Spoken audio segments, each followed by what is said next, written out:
Bon, oubliez tout de suite les rapports annuels de 300 pages qui servent juste à coller les armoires et les discours mielleux des PDG en costard-cravate.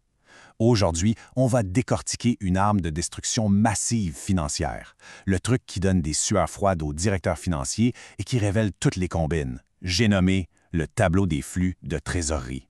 Ce n'est pas juste un bout de papier comptable, non, c'est un putain de détecteur de conneries. Voilà, le ton est donné. C'est pas moi qui l'invente, c'est la réalité crue du business. Pendant que tout le monde, les analystes, les journalistes se touchent la nouille sur des chiffres abstraits, ce document, lui, il s'en fout. Il ne regarde qu'une seule chose, le pognon, le cash, le flouze, le vrai fric qui entre et qui sort des comptes en banque. C'est ce tableau qui fait la différence entre les boîtes qui vendent du rêve et celles qui génèrent de l'oseille. Et la plus grande arnaque, le crime parfait, ça commence toujours ici, avec le fameux bénéfice net. Ah, le bénéfice net, c'est le chiffre magique que toutes les boîtes brandissent comme un trophée. Bénéfice record, qu'ils crient. Sauf que la plupart du temps, ce chiffre est une pure fiction, une œuvre d'art comptable, une belle histoire pour endormir les actionnaires un peu naïfs. Regardez bien ce tableau. C'est le cœur du problème. À gauche, on a le bénéfice net, le monde de oui-oui. C'est d'une opinion basée sur des estimations complètement pétées. Le comptable se lève le matin et décide qu'une machine va durer 7 ans et 3 mois. Pourquoi? Parce que c'est de la comptabilité d'exercice, un concept fumeux qui dit qu'on peut enregistrer une vente dès qu'on envoie la facture, même si le client ne paiera jamais. C'est du vent. Et à droite, on a la réalité. La vérité froide et brutale. Le flux de trésorerie.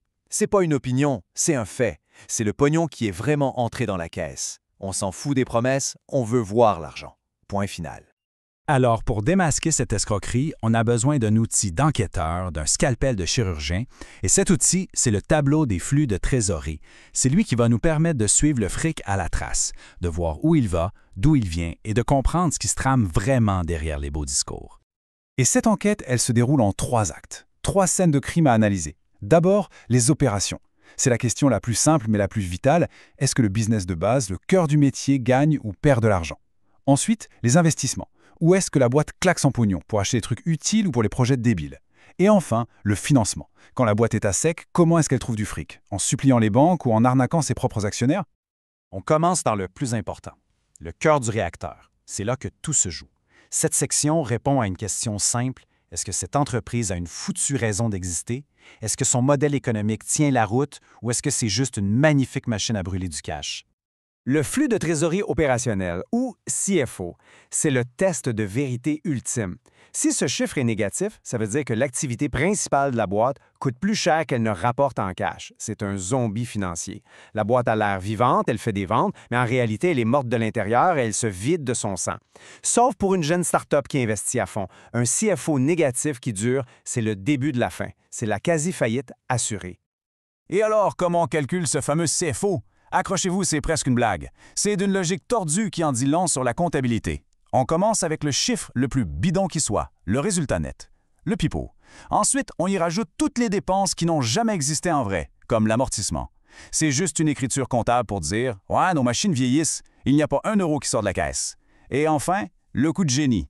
On ajuste pour le fonds de roulement, c'est-à-dire on regarde si les clients ont payé et si la boîte a payé ses fournisseurs. Et hop, par magie, en partant d'un mensonge, on arrive à la vérité. Et ce fonds de roulement, c'est là que le cynisme atteint des sommets. Une augmentation des comptes clients, ça veut dire que la boîte a vendu plein de trucs sur le papier. Dans la réalité, les clients n'ont pas encore payé, donc pas de cash, c'est de l'air. À l'inverse, une augmentation des comptes fournisseurs, ça veut dire que la boîte est une belle salope qui ne paie pas ses propres factures. Ça fait artificiellement gonfler le cash en caisse, mais c'est un jeu de connard qui dure jamais très longtemps. Bien. Passons au deuxième acte de notre enquête, les investissements. Ici, on va voir comment la direction claque le pognon pour, soi-disant, préparer l'avenir. Est-ce qu'elle fait des paris intelligents pour assurer la croissance? Ou est-ce qu'elle jette l'argent par les fenêtres dans des projets mégalos? Le CFI, c'est le relevé de toutes les grosses dépenses. Les usines, les machines, les logiciels, les acquisitions. C'est ce qu'on appelle le CAPEX. Et c'est là que ça devient marrant. Un chiffre négatif ici, c'est souvent une très bonne nouvelle. Ça veut dire que la boîte investit, qu'elle achète des trucs pour grandir. Par contre, un CFI positif, méfiance, ça peut vouloir dire que la boîte est en train de vendre ses bijoux de famille pour payer les factures. Elle se déshabille pour survivre. Mais attention, il y a un piège gros comme une maison. Investir, c'est bien. Investir intelligemment, c'est mieux.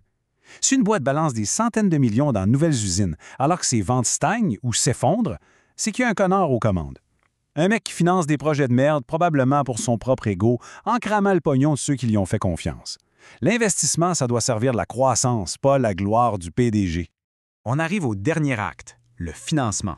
Quand le business ne crache pas assez de cash et que les investissements coûtent un bras, il faut bien trouver du pognon quelque part. C'est là qu'on voit le vrai visage de la direction. Est-ce qu'elle protège ses actionnaires ou est-ce qu'elle les prend pour des distributeurs de billets? Les signaux sont généralement assez faciles à lire. Si une boîte émet des millions de nouvelles actions, elle fait rentrer du cash, c'est sûr, mais elle dilue tout le monde. C'est comme rajouter de l'eau dans un bon vin. Le volume augmente, mais le goût est ruiné. En gros, on baisse les actionnaires historiques. S'endetter jusqu'au cou, c'est pas mieux. Ça fragilise tout l'édifice. À l'inverse, racheter ses propres actions, c'est rendre de la valeur à ceux qui sont restés. Rembourser sa dette, c'est se solidifier. Et augmenter les dividendes, c'est le signe ultime de confiance. Et juste un mot sur les dividendes. C'est une promesse quasi sacrée faite au marché. Une fois qu'une boîte commence à en verser, elle ne peut plus s'arrêter sans provoquer une panique générale. Une coupe ou une suspension du dividende, c'est un signal d'alarme assourdissant. C'est l'aveu public que la boîte est dans une mer de noir et que le pire est à venir. Voilà, on a toutes les pièces du puzzle. On a suivi le fric depuis sa source dans les opérations, on a vu où il a été dépensé en investissement et on a compris comment la boîte se finançait. Il est temps de rendre le verdict final, de calculer le seul chiffre qui compte vraiment, le chiffre qui ne ment pas. Et ce chiffre, c'est le free cash flow, le flux de trésorerie disponible, le saint graal de la finance. C'est le cash qui reste une fois qu'on a tout payé, les salaires, les fournisseurs et les investissements indispensables pour maintenir la boutique en état de marche. C'est le pognon qui est vraiment libre, le surplus. C'est avec ça que la direction peut racheter des actions, rembourser la dette ou se payer des yachts. C'est la véritable mesure de la puissance et de la santé financière d'une entreprise. Et la formule est d'une simplicité désarmante, presque insultante. On prend tout le cash généré par le business, le vrai, pas le pipeau, et on soustrait tout le fric qu'il a fallu réinvestir juste pour que les lumières restent allumées. Ce qui reste, c'est le free cash flow. C'est la vérité. C'est le vrai profit. C'est le pognon qui prouve que tout ce bordel fonctionne réellement. Alors voilà, maintenant, on sait lire entre les lignes. La prochaine fois qu'un PDG se pavonnera à la télé pour annoncer des bénéfices historiques pendant que des pseudo-experts se pâmeront d'admiration, il n'y a qu'une seule question à se poser. Est-ce que quelqu'un dans la salle aura les couilles de demander « C'est bien joli tout ça, mais il est où, le putain de cash ?» Parce que c'est la seule question qui vaille.